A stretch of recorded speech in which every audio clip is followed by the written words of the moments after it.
we have been on the campaign trail for some time, and Jerry, we've heard Diane Denish, who is going to be at the top of a ticket, talk about her philosophy about government and her philosophy about how this election will be won in November.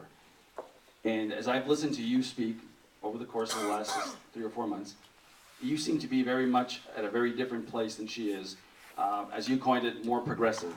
How do you think you and Diane Denish can come together, given your philosophy about where you think this Democratic Party should be going and where she is, and how can that be a winning ticket in November?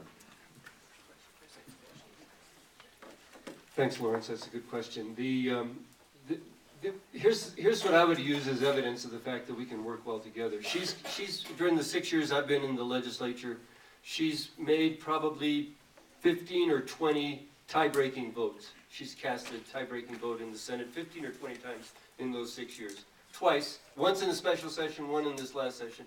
In each instance, she's cast her vote in the same way that I cast my vote. I think on the big issues, we see things very much the same. What may be a little different is that Diane is a businesswoman. She brings a businesswoman's perspective. She grew up in the Hobbs oil belt. She's from the southeast part of the state. She lived in Farmington. She lived in that part of the state and had her business there. She lives in Albuquerque now, right here in my Senate district. But her background is very different from mine. And so she comes at things from the point of view of the businessman, of the small-time business person who's had to struggle and deal with some issues that I haven't. I'm a social worker. I come from northern New Mexico. It's like we've come from the separate parts of the state and we wind up here in Albuquerque together. And I bring a different perspective. It turns out that on most of the key issues we do see things the same.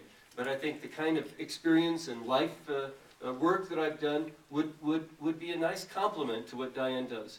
And occasionally we won't see things in the same way. She'll be the governor. I'm the lieutenant governor. She gets to call the shots. Well, then